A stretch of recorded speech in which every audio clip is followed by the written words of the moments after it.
नमस्कार, मैं हूं मनोज श्रीवास्तव और आपकी कमाई बढ़ाने वाला पर्सनल फाइनेंस का हमारा खास शो योर मनी लेकर एक बार फिर से आपके सामने हाजिर हूं। जिंदगी के हर कदम पर पैसों की जरूरत तो पड़ती ही है, तो इसके लिए प्लानिंग है ज़रूरी। योर मनी में हम आपको ना सिर्फ बचत करना बताते हैं, बल्कि अपनी बचत पर मोटा मुनाफा कैसे कमाया जाए ये गुर भी हम आपको सिखाते हैं, ताकि आप जिंदगी के हर गोल को अच्छे से पूरा कर सकें। अगर आप भी योर मनी में सवाल पूछना चाहते हैं तो हमें ईमेल कर सकते हैं। आईडी है mf@moneycontrol.com और आप हमें 7045220000 पर अपना सवाल व्हाट्सएप भी कर सकते हैं। इसके अलावा योर मनी फेसबुक और ट्विटर पर भी लाइव है, आप यहां भी अपना सवाल भेज सकते हैं।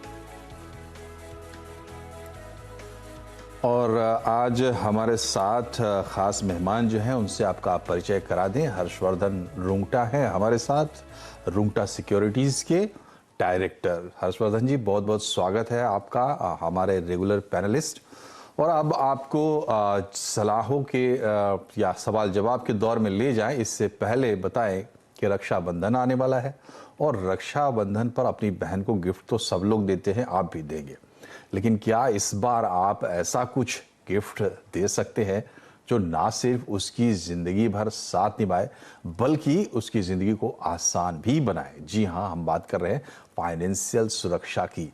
और इस वक्त लड़कियों को, आपकी बहन को सबसे ज्यादा अगर किसी चीज की जरूरत है तो वो है फाइनेंशियल सिक्योरिटी। तो क्यों ना इस रक्षाबंधन आप वही दें। आप चाहे तो उसके हायर एजुकेशन के लिए बचत प्लान खरीद सकते हैं या फिर उसके लिए हेल्थ इंश्योरेंस का गिफ्ट दे सकते हैं। और भी इस तरह के तमाम एसेट्स हैं जिनको आप इस रक्षाबंधन अपनी बहन को गिफ्ट कर सकते हैं। हर्षवर्धन जी, क्या राय है आपकी? वेल मनोज जी, आपने एकदम सही कहा कि हम जब भी ऐसी कोई त्योहार आता है जिसमें हम एक गिफ्ट देना चाहते हैं, तो क्यों ना हम ऐसा कोई गिफ्ट दें जहां पे हम उन्हें एक लॉन्ग टर्म फाइनेंशियल सिक्योरिटी भी दे सकें। तो जहां हम बात करते हैं फंक्शन की, जहां पे एक्चुअली रक्षाबंधन का जो राखी बांधी जाएगी, उस समय तो देखिए आपको ये प्रोडक्ट देके तो काम नहीं आएगा, उस समय तो आपको कोई ना कोई गिफ्ट देना ही होगा अपनी बहन को। लेकिन एक जो सुरक्षा पॉइंट ऑफ व्यू से हम बात करते हैं, तो ध्यान रखिए कि कभी भी हम किसी भी इंसान की वेलबींग चाहते हैं तो दो तरीके की वेलबींग होती है। एक है ऑफकोर्स इमोशनल वेलबींग और एक है फाइनेंशियल वेलबींग। तो इमोशनल वेलबींग तो वो हो गया जब आप उनका ध्यान रखते हैं, उनके साथ उनको एक इमोशनल सिक्योरिटी देते हैं। लेकिन फाइनेंशियल सिक्योरिटी की जब बात आती है तो उसका मकसद क्या होता है? वो ये होता है कि आगे जाके कभी भी कोई अनसर्टेनिटी आए तो उस समय उनके पास सफिशिएंट रिसोर्सेज होने चाहिए ताकि वो अपना ध्यान रख सके। अब हम इंश्योरेंस की अगर स्पेसिफिकली बात करें, तो इंश्योरेंस में क्या है कि बहुत सारी ऐसी बीमारियां होती हैं जिनको हम अवॉइड नहीं कर सकते, और वो जब होती हैं उनका ट्रीटमेंट का जो कॉस्ट होता है, उसके लिए एक अच्छी ट्रीटमेंट का एक्सेस होने के लिए हमारे पास सफिशिएंट फाइनेंशियल रिसोर्सेज होने चाहिए। अगर वो नहीं है तो अगर सफिशिएंट इंश्योरेंसेज होंगे तो कम से कम हम एक चीज का ध्यान रख सकते हैं कि कभी हमारे परिवारजनों को, हम रक्षाबंधन की बात करें, अपनी बहनों को अगर कभी भी कुछ बीमारी हो, भगवान ना करे, तो अच्छा ट्रीटमेंट का एक्सेस कम से कम मिले। तो दो तरह की इंश्योरेंसेज हैं जो पर्टिकुलरली ध्यान रख के आप ले सकते हैं, जो बहुत ज्यादा कॉस्ट नहीं भी लगता है, लेकिन जब काम आती है तो बहुत इफेक्टिव होती है। तो एक है मेडिक्लेम इंश्योरेंस। तो मेडिक्लेम जो हम समझते हैं वो यही है कि जब हम हॉस्पिटलाइजेशन, कभी कुछ हॉस्पिटल में भर्ती होना पड़ा कोई ट्रीटमेंट के लिए, तो आपके पास सफिशिएंट कवर हो ताकि अच्छे से अच्छा ट्रीटमेंट मिल सके। ट्रीटमेंट तो देखिए हर तरीके का कहीं ना कहीं आपको मिल जाएगा, लेकिन एक अच्छा ट्रीटमेंट आप देना चाहते हैं तो उसका खर्च लगता है। तो उसके लिए आपको एक अच्छी मेडिक्लेम होने की जरूरत है, और ज्यादा महंगा भी नहीं है। अगर आप 50 लाख का इंश्योरेंस की अगर सोचते हैं लेने का, तो उसका सालाना अगर सुपर टॉपअप ऐड करते हैं तो सालाना कॉस्ट उसका करीबन 13,000 रुपए में आपका काम हो सकता है। जी। तो एक है मेडिक्लेम। दूसरा है जो लेने की बहुत ज्यादा जरूरत होती है, स्पेसिफिकली जब हम वुमेन की बात कर रहे हैं, तो वो है कैंसर रिलेटेड पॉलिसी। तो ये डिफाइंड बेनिफिट कैंसर पॉलिसीज होती हैं। और विमेन हम जानते हैं कि अलग अलग कैंसर के लिए बहुत ज्यादा ससेप्टेबल होती है, कि उन्हें कैंसर होने के चांसेस बहुत ज्यादा होते हैं एज कम्पेयर टू मेन। तो अगर आप एक कैंसर स्पेसिफिक पॉलिसी लेते हैं जो ये कहता है, वो जैसे मैंने कहा प्री डिफाइंड बेनिफिट पॉलिसीज है। अगर भगवान ना करे कैंसर डिटेक्ट होता है, तो कैंसर डिटेक्ट होने पे ही आपको लमसम पेमेंट कर दिया जाता है। तो इसका अगर हम उदाहरण लें तो करीबन 50 लाख की पॉलिसी का आपका सालाना खर्च करीबन 8,000 रुपए के आसपास आता है, अगर हम 30 साल के कोई वुमेन की बात करें तो। जी। तो तो ये चीजें हैं जो थोड़ा अगर आप ध्यान रखें तो लॉन्ग टर्म में बहुत ज्यादा फायदेमंद हो सकती है। जी, तो बहन को दें फाइनेंशियल सिक्योरिटी, रक्षाबंधन को बनाएं सुरक्षा बंधन, और हर्षवर्धन जी ने आपको मेडिक्लेम पॉलिसीज के बारे में बताया। हर्षवर्धन जी, ये भी बताइए कि खास करके अगर हम मेडिक्लेम पॉलिसी ले रहे हैं तो मोटे तौर पर क्या क्या बातें हमें ध्यान में रखनी चाहिए? बातें अगर बेसिक हाइजीन पॉइंट्स देखें तो पहले जितना जल्दी हो सके आप पॉलिसी लें, क्योंकि पॉलिसी लेने से पहले अगर आप कोई भी बीमारी मुक्त हैं, आपकी अगर कोई बीमारी नहीं है तो आपको पॉलिसी मिलना आसान हो जाता है। अगर प्री एग्जिस्टिंग डिजीज है तो कई चीजों के एक्सक्लूजन हो सकते हैं, परमानेंट या वेटिंग पीरियड हो सकते हैं। तो ये तो मैं बता रहा हूँ कि जितना जल्दी हो उतना जल्दी ले लें। जब आप बहुत अच्छी सेहत में, तब लेना सबसे बेस्ट होता है। दूसरी चीज आपको जो ध्यान रखनी है, जब आप कोई भी प्रपोजल फॉर्म भरते हैं, जब पॉलिसी लेते हैं, प्लीज उसमें सारी इंफॉर्मेशन बहुत ध्यान से देख के और क्लियरली और फुल्ली डिस्क्लोज करें, क्योंकि अगर आप कोई भी इंफॉर्मेशन छुपाते हैं तो क्लेम के टाइम में दिक्कत आ सकती है आपके आगे जाते हुए। पॉलिसी फीचर्स की अगर हम बात करें तो दो तीन चीजों का मोटा मोटी ध्यान रखना है आपको। एक है कि उसमें कोई भी सब लिमिट्स नहीं होनी चाहिए, कोई रूम रेंट का रिस्ट्रिक्शंस वगैरह नहीं होना चाहिए, ताकि आप बेहिचक जो रूम मिल रहा है हॉस्पिटल में, जब आप भर्ती होना चाह रहे हैं तो आप उसका ट्रीटमेंट ले सकते हैं, कोई वहां रिस्ट्रिक्शन ना हो। तो ये तीन चार चीजों का अगर आप बेसिक हाइजीन पॉइंट्स में ध्यान रखेंगे तो आप एक अपने लिए अच्छी सी मेडिक्लेम पॉलिसी खरीद पाएंगे। हाँ जी, हमने एक और पॉइंट रखा है इस रक्षाबंधन के लिए जो बहुत बड़ा कंसर्न है आजकल सभी लोगों के लिए, क्योंकि लड़कियों को अब हायर एजुकेशन जो है वो उतनी ही ज़रूरी है जितनी बाकी सबको है। तो उसकी प्लानिंग में थोड़ी सी मदद कीजिए हमारे दर्शकों की, उसके बाद हम आएंगे सवाल जवाब पर। एजुकेशन के लिए कैसे करें प्लानिंग, खास करके अगर बाहर पढ़ाई करना हो, विदेश जाना हो? मनोज जी, आपने एक बहुत ही अहम मुद्दा उठाया है। अगर हम सिटीज, मेट्रोज या अपर मिडिल क्लास फैमिलीज की बातें करें, upper middle class and about, तो लड़कियों की पढ़ाई पे उतना ही ध्यान दिया जाता है जितना लड़कों पे दिया जाता है। लेकिन अगर हम बात करें टियर 2, टियर 3 या lower straight of income families में, तो उसमें आज की तारीख में भी अनफॉर्चुनेटली बेसिक एजुकेशन के लिए अगर प्रायोरिटी देनी होती है तो लड़कों को ज्यादा दिया जाता है लड़कियों के सामने। अगर आप ऐसी कोई सिचुएशन में हैं जहां पे आप अपनी सिस्टर की एजुकेशन फंड कर सकते हैं, तो आई थिंक ये बहुत अच्छी बात होगी, क्योंकि एजुकेशन एक्चुअली एक इंसान को एम्पावर करता है, इंडिपेंडेंट बनाता है, और वो आगे अपने करियर में उसे बहुत ज्यादा सपोर्ट करता है। अगर आप वोकेशनल एजुकेशन की बात कर रहे हैं, कोर्सेज की बात कर रहे हैं या बेसिक एजुकेशन की बात कर रहे हैं, तो ये एक ऐसा पहलू है जहां पे आपको बहुत ज्यादा ध्यान देने की जरूरत है। अगर आप इन्वेस्टमेंट ओरिएंटेड बोलते हैं, तो जब आपकी बेटी पैदा होती है या आपकी सिस्टर के लिए आप अगर प्लान करना चाह रहे हैं, तो एज के ऊपर डिपेंड करता है कि आप किस तरह के प्लान लेंगे। लेकिन आप इन्वेस्टमेंट्स बहुत पहले से कर सकते हैं, छोटी छोटी रकम से भी आप इंश्योर कर सकते हैं कि उन्हें अच्छी क्वालिटी एजुकेशन मिले। अगर आप ओवरसीज एजुकेशन की बात कर रहे हैं कि भाई अगर बाहर जाके पढ़ना है, तो ये एसेंशियली एक upper middle class and above families के लिए आता है, क्योंकि खर्च बहुत ज्यादा होता है।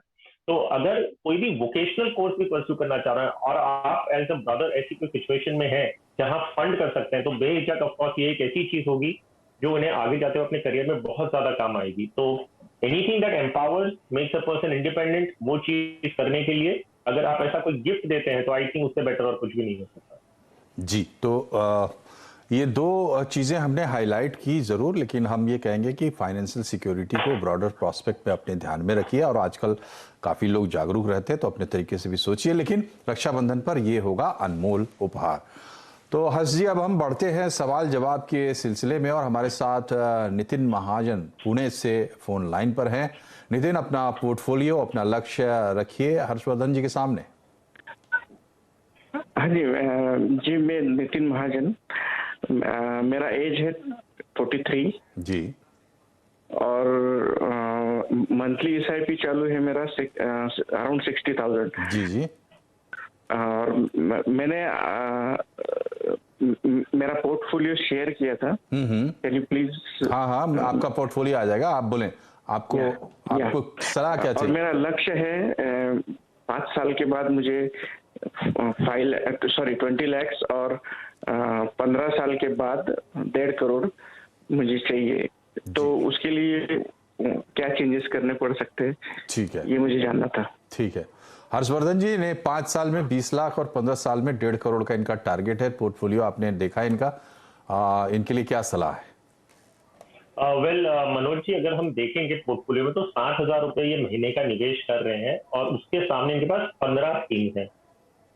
सो बहुत क्लियरली नितिन जी, आपको इतनी सारी स्कीम्स की बिल्कुल जरूरत नहीं है। ऐसा नहीं है कि 15 स्कीम्स में अगर आप इन्वेस्ट कर रहे हैं तो आपका पोर्टफोलियो कुछ ज्यादा डाइवर्सिफाई हो रहा है और ऐसा कोई फायदा मिल रहा है जो आपको 5 या 6 फंड अपने पोर्टफोलियो में नहीं देते। सो आपके पोर्टफोलियो को क्लियरली कम करने की जरूरत है। तो मैं आपके लिए आपकी ही जो स्कीम्स है उन्हीं में से मैं निकालता हूँ। सिर्फ एक स्कीम मैंने उसमें ऐड की है, कारण भी आपको बता दूंगा। तो आप इन्हीं स्कीम्स में करिए जो मैं अभी नाम लेने वाला हूँ। तो मेरा एसेट इमर्जिंग ब्लू चिप में जहां आपका 7,000 इन्वेस्ट हो रहा है वही आप कंटिन्यू करें। फराक फारिक फ्लेक्सी कैप में आप अपना इन्वेस्टमेंट बढ़ा के आप उसमें 15,000 कर लीजिए। अभी आप उसमें 4,000 करें तो उसमें 15 कर लीजिए। एक्सिस मिड कैप में भी 15,000 करें। एसबीआई स्मॉल कैप में 10,000। मैंने आपके पोर्टफोलियो में एक नया स्कीम जोड़ा है, वो है कोटक नैस्डैक 100 एफओएफ। तो आपकी एग्जिस्टिंग पोर्टफोलियो में 2 इंटरनेशनल फंड्स हैं। उन दोनों को, एक मोतीलाल की स्कीम तो ऑलरेडी बंद हो चुकी है तो उसमें आपको फ्रेश अलाउंस नहीं है इन्वेस्ट करना, और दूसरा है PGIM India global equity opportunity fund. तो ये दोनों बंद करके आप कोटक नैस्डैक 100 एफओएफ ले लें और उसके अंदर आप 8,000 रुपए इन्वेस्ट करें। टाटा डिजिटल इंडिया फंड में आप 5,000 ऑलरेडी कर रहे हैं तो वो आप उसमें कंटिन्यू करते रहेंगे। वो आप कंटिन्यू करके 5,000 कर लीजिए 3,000 के जगह पे। बाकी जो सारी आपकी स्कीम्स है इन 6 के अलावा उनमें से आप रिडीम कर लें सारा, और इन्हीं 6 स्कीम्स में आप प्रोपोर्शनेट करके इन्वेस्टमेंट करें और आगे बढ़ते रहिए। जो आपका लक्ष्य है, वित्तीय लक्ष्य है कि 5 साल में और 15 साल में जो आपको अमाउंट चाहिए वो आपका इस इन्वेस्टमेंट से पूरा हो जाए। चलिए, तो नितिन जी को हम समझते हैं कि जवाब मिल गया होगा और बढ़ते हैं अपने अगले कॉलर की तरफ। मान सिंह साहब हैं जयपुर से। मान सिंह जी, बहुत बहुत स्वागत है आपका। बताइए आपको क्या सलाह चाहिए। Good evening sir. Good evening, बताइए। सर, मैं 30 ईयर्स ओल्ड हूँ और अभी पिछले 1 साल से लगभग 11,000 रुपए पर मंथ की एसआईपी कर रहा हूँ। इसमें 2 ईएलएसएस भी हैं और टैक्स सेविंग पर्पज से सर जी। और मेरा टारगेट है 20 साल में 1 करोड़ और 30 साल में 3 करोड़ जी। और मैं इनको ईयर ऑन ईयर बेसिस पे अमाउंट अपना एसआईपी में स्टेप अप कर सकता हूँ। जी, तो हर्ष जी बताइए इनके लिए। इनको 20 साल में 1 करोड़, 30 साल में 3 करोड़ का लक्ष्य लेकर ये चल रहे हैं। उम्र हालांकि इनकी अभी ठीक है, कम है, तो क्या सलाह है इनके लिए? तो देखिए, पहले तो अगर हम पोर्टफोलियो पे बात करते हैं तो थोड़ा स्कोप है, मतलब कम स्कीम है, बहुत ज्यादा नहीं है, लेकिन फिर भी एक आध जो ओवरलैपिंग या डुप्लीकेशन है वो हम कंसोलिडेट कर सकते हैं। तो इन्हें मेरा एसेट इमर्जिंग ब्लू चिप में इन्वेस्टमेंट बढ़ा के 2,500 करना होगा। जो परमिटेड लिमिट है उस स्कीम की, अभी 1,000 कर रहे हैं, और इसके सामने डीएसपी इक्विटी अपॉर्चुनिटीज फंड को बंद कर दें। ये ICICI through medium term bond fund में 1,000 रुपया कर रहे हैं। तो मुझे एक्चुअली क्लियरली नहीं पता कि क्यों, अगर इनका टारगेट 20 साल का है तो ये एक बॉन्ड फंड में क्यों कर रहे हैं। लेकिन अगर ये एलोकेशन इनका कोई अगर इमरजेंसी या शॉर्ट टर्म रिक्वायरमेंट के लिए है तो ये कंटिन्यू कर सकते हैं। स्कीम अच्छी है, वो कोई दिक्कत नहीं है। जो इनका मंथली इन्वेस्टमेंट हो रहा है आज की तारीख में और जो इनका टारगेट है उसमें ये करीबन 1 या 1.5 करोड़ रुपया इनके लिए कम पड़ेगा। तो इन्हें डेफिनेटली इन्वेस्टमेंट बढ़ाना होगा। जो खुद भी कह रहे थे कि इन्हें इन्वेस्टमेंट बढ़ाना है। तो गोइंग फर्दर करीबन एक टारगेट तो मिनिमम रखें कि हर साल 10% तो अपना इन्वेस्टमेंट बढ़ाते रहेंगे। उतना कर सके या उससे ज्यादा कर सके तो कोई दिक्कत नहीं है। एज ऑफ टुडे थोड़ा कम पड़ेगा, लेकिन अगर इन्वेस्टमेंट बढ़ाते हैं तो अपना टारगेट अचीव कर सकते हैं। तो ये 10% के हिसाब से कितने दिन तक बढ़ाएंगे हर्षवर्धन जी, क्योंकि टारगेट तो काफी लंबे समय का है? जी, इन्हें एक्चुअली मनोज जी ऐसा करना चाहिए कि टारगेट रखना चाहिए कि हर साल ये अपना इन्वेस्टमेंट 10% से बढ़ाते रहेंगे। तो इसे कंटिन्यू करें, क्योंकि इनकम भी इनकी, हमें मानते हैं कि गोइंग फर्दर इनकम भी एक इंसान की बढ़ती है, तो उस हिसाब से इनका इन्वेस्टमेंट भी बढ़ना चाहिए। तो आप ये अनुमान लगाएं कि अगले 20 साल तक या 30 साल तक आपको हर साल का 10% बढ़ाना। जी, तो मान सिंह जी, आपने सुनी हुई बातें, उस पर ध्यान दें और उस सलाह को लागू करें। बढ़ते हैं आगे। एचबी कापड़ी साहब है हमारे साथ हिमाचल प्रदेश से। कापड़ी साहब, बताइए आपका सवाल क्या है, टारगेट्स क्या है आपके, सलाह क्या चाहिए? जी नमस्कार सर। नमस्कार सर, मेरी 3 एसआईपी चल रही हैं सर। उसमें मेरी एज अभी 40 ईयर है। 20 साल के बाद 50 लाख का टारगेट है सर। क्या ये अचीव हो पाएगा या मैंने इसमें कुछ चेंजेस करने हैं सर? ठीक है। हर्ष जी, उम्र 40 साल, 20 साल में 50 लाख का टारगेट है। क्या सलाह है आपकी? क्या इन्हें इन्वेस्टमेंट बढ़ाना होगा? अगर हम पहले तो मनोज जी इनके पोर्टफोलियो देख लें से, तो इनके पोर्टफोलियो तो ठीक है। मुझे नहीं लगता कोई भी स्कीम चेंज करने की फिलहाल जरूरत है इन्हें। जो का टारगेट है, अगर हम लॉन्ग टर्म में एसआईपी पे अगर 14% कंपाउंडेड रिटर्न की अज्यूम करते हैं तो इन्हें करीबन 35 से 38 लाख रुपए इकट्ठा होता है। और इनका एक सवाल ये था कि अगर मुझे 1 करोड़ करना तो कितना होगा, तो क्लियरली 50 लाख के लिए भी आप थोड़े कम पड़ते हैं, तो आपका 35 से 38 लाख तक आता है। और अगर 1 करोड़ का टारगेट आप अचीव करना चाहते हैं तो आपको 8 से 10 हजार रुपए हर महीने के इन्वेस्ट करने में, तब जाके आपका 1 करोड़ का लक्ष्य पूरा हो सकता है 20 साल बाद। जी, तो ये थी सलाह एचबी कापड़ी साहब के लिए। अब ईमेल के सवाल ले लेते हैं। पहला सवाल नैतिक शर्मा दिल्ली से, उम्र इनकी है 33 साल और 1 लाख रुपए की इनकी कमाई है। हर साल एसआईपी में 10% की बढ़ोतरी करते हैं। पोर्टफोलियो का रिव्यू करने को कहा है। टैक्स सेविंग के लिए कोई प्लान भी पूछा है। नैतिक के टारगेट्स क्या है? 15 साल में 50 लाख और 27 साल में रिटायरमेंट 3 करोड़ के साथ। बताइए हर्ष जी, इनके लिए क्या सलाह है? वेल मनोज जी, इनके अगर पोर्टफोलियो पे हम नजर डालें तो सारी स्कीम्स अच्छी हैं, एलोकेशन भी अच्छा है, तो मुझे नहीं लगता कि कोई भी ऐसा कारण है कि हमें इनके पोर्टफोलियो में फिलहाल कोई चेंजेस करनी चाहिए। जो इनका टारगेट है वो टारगेट भी जो इनका अभी इन्वेस्ट कर रहे हैं और 10% हर साल का बढ़ाते हैं, तो इनका टारगेट भी कंफर्टेबली अचीव हो जाना चाहिए। जो भी इनका टारगेट है कि 15 साल बाद इन्हें 50 लाख, 27 साल बाद 3 करोड़ पे, तो टारगेट इनका पूरा हो जाना चाहिए। जो इनके टैक्स सेविंग पर्पज से कुछ स्कीम पूछ रहे थे, Canara Robeco equity tax saver एक अच्छी स्कीम है जिसमें इन्वेस्ट कर सकते हैं।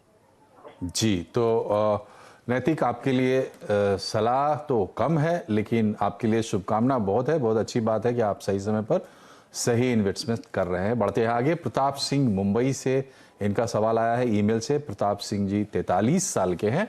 मंथली इनकम 1 लाख और पोर्टफोलियो वैल्यू 20 लाख। टारगेट इनका 10 साल में बेटी की पढ़ाई के लिए 50 लाख, 15 साल में बेटी की शादी के लिए 50 लाख और 18 साल में अपनी रिटायरमेंट के लिए 2.5 करोड़।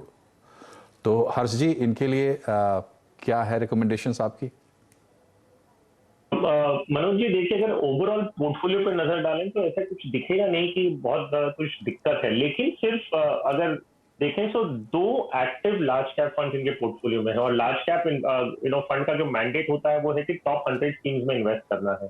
तो 2 एक्टिव लार्ज कैप लेके इन्हें कुछ ज्यादा फायदा नहीं होगा। इसके एवज में अभी जो मार्केट सिचुएशन है और जो जियोपॉलिटिकल सिचुएशन की हम बातें कर रहे हैं, तो इसमें इनके पास एक ऑप्शन है कि एक वैल्यू ओरिएंटेड स्कीम की तरफ हो जाए।